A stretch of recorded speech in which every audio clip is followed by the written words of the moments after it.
Hello friends, स्वागत है आपका एक बार फिर से हमारे यूट्यूब चैनल HSC टिप्स में। दोस्तों, आज के वीडियो में हम आपसे बात करने वाले हैं NFPA डायमंड के बारे में। तो इस वीडियो के माध्यम से हम जानेंगे NFPA डायमंड क्या होता है और साथ ही जानेंगे कि आखिर कैसे हम एक NFPA डायमंड को रीड कर सकते हैं, क्या क्या मीनिंग होता है उसके अंदर, जितने भी नंबरिंग होते हैं। तो जानेंगे हम ये सब कुछ इस वीडियो के माध्यम से। तो आइए वीडियो को सीधा स्टार्ट करते हैं और सबसे पहले बात कर लेते हैं NFPA डायमंड क्या है। NFPA is standard system for identification of the hazards of materials.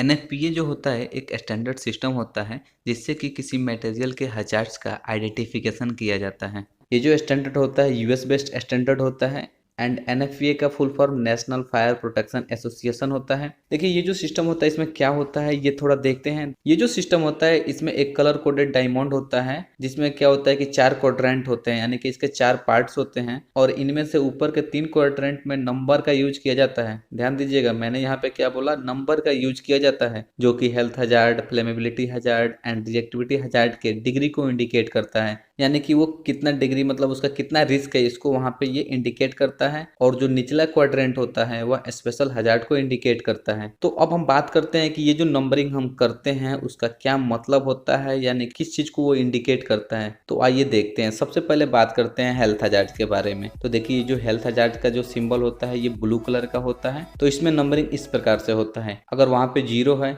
तो ये नॉर्मल मटेरियल है, अगर 1 है तो वो स्लाइटली हजार्डस है, यानी कि थोड़ा बहुत ये हजार्डस है, अगर 2 है तो हजार्डस है, 3 है तो एक्सट्रीम डेंजर है एंड 4 है तो डेडली है, यानी कि ये IDLH में आ जाता है। ठीक है, तो ये हो गया हमारा हेल्थ हजार्ड का। अब हम बात करते हैं फ्लेमेबिलिटी हजार्ड के बारे में। इसको फायर हजार्ड भी बोला जाता है यहाँ पे, यानी कि इससे क्या होगा कि फायर हो सकता है। तो अगर 0 है तो विल नॉट बर्न, यानी कि ये कुछ नहीं होगा। अगर यहाँ पे अगर 1 है तो यहाँ पे इसको 200 डिग्री के ऊपर अगर टेम्परेचर मिल रहा है 200 डिग्री फ़ारेनहाइट पे, तो ये क्या कर सकता है कि यहाँ पे ये इसका रिएक्शन स्टार्ट होगा। ठीक है, और ये जो 200 डिग्री फ़ारेनहाइट जो है इसका मतलब ये हुआ कि यहाँ पे इसको फ्लैश पॉइंट को नोटिस किया जा रहा है। तो फ्लैश पॉइंट क्या होता है कि जैसे कि अगर कोई केमिकल है, कोई लिक्विड है, फ्लेमेबल मटेरियल, अगर उसमें अगर आपको हीट मिल रहा है तो एक ऐसा न्यूनतम हीट जिसपे कि वो क्या करेगा कि वेपर के रूप में रिलीज होना स्टार्ट होगा, और वो जो वेपर होगा अगर इग्निशन सोर्स के कांटेक्ट में आता है तो फायर या एक्सप्लोजन हो सकता है। तो उसी चीज को यहाँ पे फ्लैश पॉइंट में यहाँ पे नोटिस किया गया है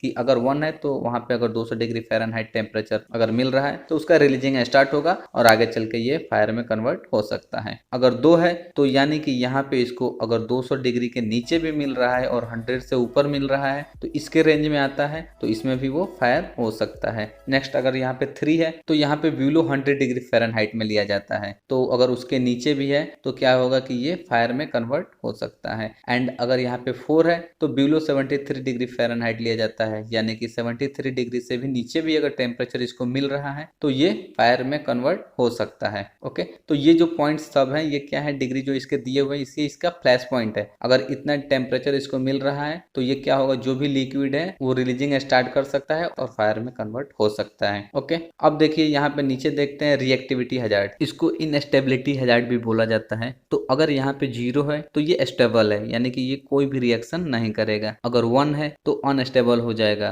कब, जब इसको थोड़ा सा भी अगर हीट मिलता है तो ये जो भी उसका रिएक्शन स्टार्ट कर सकता है, उस स्थिति में ये अनस्टेबल हो सकता है। अगर यहाँ पे 2 है तो ये वायलेंट केमिकल चेंज होगा, इसका जो भी थोड़ा बहुत क्या कर सकता है, ये रिएक्शन कर सकता है। जैसे किसी चीज के कांटेक्ट में आएगा तो इसमें इसका केमिकल चेंजिंग होना स्टार्ट हो जाएगा। अगर यहाँ पे 3 है, इसको शॉक से भी या फिर हीट से भी इमीडिएट रिएक्ट कर जाएगा और यहाँ पे ये डेटोनेट ब्लास्ट हो सकता है। ठीक है, एंड नेक्स्ट अगर यहाँ पे ये 4 है तो बहुत ही ज्यादा ये क्या है कि रिएक्टिविटी है, ये क्या हो सकता है कि विस्फोट हो सकता है। ओके, तो ये हो गया हमारा health hazard, fire hazard and reactivity hazard. अब देखते हैं ये जो व्हाइट वाला क्वाड्रेंट होता है इसमें क्या होता है। इसको स्पेशल हजार्ड से इंडिकेट किया जाता है। आपने देखा होगा कि ये व्हाइट बोर्ड पे इसमें क्या होता है, कभी कभी W को लिख के ऐसे काट देता है या फिर रेडिएशन का इसमें फिगर डालता है। तो आइए देखते हैं इसमें क्या क्या हो सकता है। अगर इसमें कैपिटल लेटर में एसिड लिखा हुआ है ACID तो यानी कि ये एसिड है। ठीक है, अगर ALK लिखा हुआ है तो ये क्या है कि अल्काली। यदि COR लिखा हुआ है तो ये कोरोजिव एक्सप्लोजिव है, ये सब कैपिटल लेटर में रहेंगे। और यहाँ पे अगर OX करके लिखा हुआ है तो ये ऑक्सीडाइजर है। और यहाँ पे ये जो फैन का फिगर देख रहे हैं, अगर इस टाइप का है तो इसको बोलते हैं रेडिएशन हजार्ड। तो यानी कि ये जो मटेरियल है रेडियो एक्टिव मटेरियल है। और यहाँ पे अगर ऐसे W करके और ऐसे क्रॉस कर दिया है तो इसका मतलब होगा कि यूज नो वाटर, इसमें वाटर का प्रयोग नहीं करना है। यदि आप वाटर का यूज करते हैं तो ये रिएक्ट कर सकता है उसके साथ। तो ये हो गया हमारा फायर डायमंड में जो चारों क्वाड्रेंट होते हैं उसमें जो नंबरिंग दिया होता है, जो वर्ड दिया होता है, उसका क्या मतलब होता है। तो दोस्तों आज के लिए बस इतना ही। तो मैं आशा करता हूँ कि यह वीडियो आपके लिए यूजफुल था। तो कैसा रहा यह वीडियो कमेंट बॉक्स में अवश्य बताएं। और साथ ही अगर आपने अभी तक हमारे चैनल को सब्सक्राइब नहीं किया है तो कृपया इसे सब्सक्राइब करें ताकि आने वाले वीडियो का नोटिफिकेशन आपको प्राप्त हो। तो दोस्तों मिलते हैं आपसे अगले वीडियो में एक नए टॉपिक के साथ। तब तक के लिए बाय बाय, टेक केयर।